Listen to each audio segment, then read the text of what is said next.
And we're back. You know, parenting means balancing your own schedule plus all the different stuff your kids have to do, which can get very busy and very difficult because we're all busy. So busy. But parents, here's a question for you. Should you or would you let your children use any of those ride-sharing apps like Uber or Lyft and let them get in those rides alone with the driver to get places? Joining us to help answer that question, Rania Mankaria, CEO of Crime Stoppers Houston. Thank you for joining us on such an important topic. Thank you for having me. Yeah, so a lot of families may have to do this. Yes. There are situations where, I know of, maybe kids that are going to private school across town and parents are like, okay, I can't pick you up, but take this home.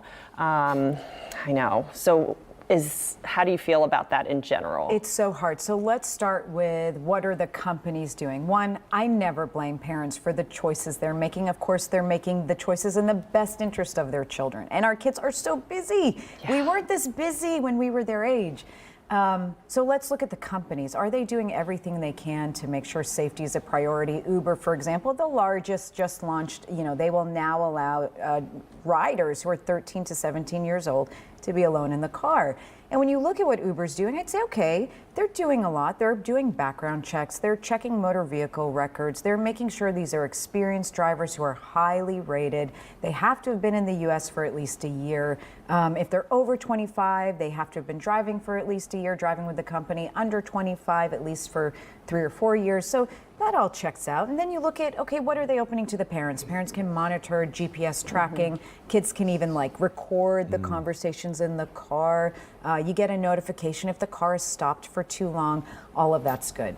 So I guess the next question, one of many, but at what age do we begin to even have this conversation? I mean, again, we can't judge a parent. You never know what they're going through at the time, and emergencies are emergencies. But do we separate, let's say, an emergency from, I use this as my shuttle service? Yes. And again, at what age? At 12, too young? 10? Well, 15? The second you're going to put them in a car, you've got to sit down and have the conversation, because here's the other side of this. There are concerns. Uber and Lyft now do a self-report. And again, I use them because they're the two biggest companies. Lyft said between 2017 and 2019, they had about 4,000 cases of sexual assault. The driver sexually assaulting the passenger. Uber had about 6,000. Well, a recent lawsuit with a Houston lawyer that's involved out of 2023 said Uber actually had 10,000 sexual assault cases. So these things are concerning. We know that Uber can put all the safety parameters in place, or Lyft, or whatever rideshare company you want to use, but a driver could simply turn the phone off and all of that goes away. So now the burden of safety becomes the child in the car. So have the conversation. The second you're going to put the child in a car, say, listen, you have a secret PIN, make sure your driver knows it. You've got to make sure the name matches. You've got to make sure they're keeping their phone on. You got to make sure you feel comfortable in the car. You've got to trust your gut. Don't be lost on your phone, playing music, taking snaps, talking to friends. You've got to actually pause and say, this is serious. I'm sure I'm safe, but I've got to make sure that I'm making my safety my top priority. And here's my thing. If you feel like that's going to terrify your child, that it's too scary for them to even think about that, they are not mature enough to be in the car, period, end of discussion. Yeah. We did a story a long time ago with an Uber driver who apparently one of the riders said that they got out and they got in an argument, and then he was chased by this driver. It turns out that he says that it was not the driver who is, registered with Uber. It was the driver's daughter who ended up being behind the wheel. And so I guess helping out the mom. So how can they prevent that? Can they prevent somebody else from doing their shift? Yes. So that's a great question, and I'll ask another one. I've seen Uber drivers have a passenger in the car. It's like a wife who say, well, I just bring my husband along to be with me. Well, who's checking out the background of the husband? Right. So there is no foolproof method in place to ensure that everybody in the vehicle is safe. And the background checks that are used to even begin with are done by a third party. So Uber, the Lyft, these companies kind of say, yeah, we're doing everything, but it's not ultimately falling on us because we outsource this. So you're in a car, You're often unable to get out of a moving vehicle. You really don't know who this other person is. Yes, we believe everybody's good and safe and humanity is there everywhere.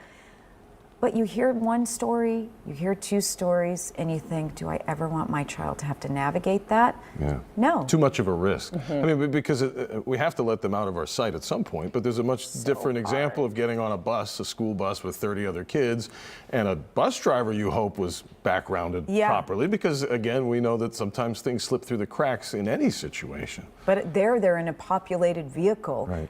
And we know the districts do have a burden to actually do, very, very aggressive background checks when they're putting an adult with a student. When you look at a company, the criteria is different. They're there to make money and they want as many consumers. There was 1 billion people that used Uber globally last year? 1 billion people? I think it comes down to, as a parent, knowing that, look, cameras don't prevent a crime, right? Having a defense mechanism, whether it's mace or something, may not necessarily prevent the crime. So A what are the rating chances? system Or doesn't rating guarantee system, safety. right? No. So Yeah. what are the chances that you're willing to take? That's the question. And we understand parents are busy, but this requires having a conversation, making sure your children know what to do if they feel uncomfortable, being aggressive about staying on top of their location and where they are, and only using it sparingly. And again, I hate to say that because listen, I have 3 kids that have to be 3 different places at the same time today. I understand. But I never want to negotiate or kind of become relaxed when it comes to the safety of our children. And we just encourage everybody to be public safety minded and think this through before they put their child alone in it. Err on the side of caution when it comes to the safety of our kids. so. Rania, thank you so much. Always good to talk with you. Thank you.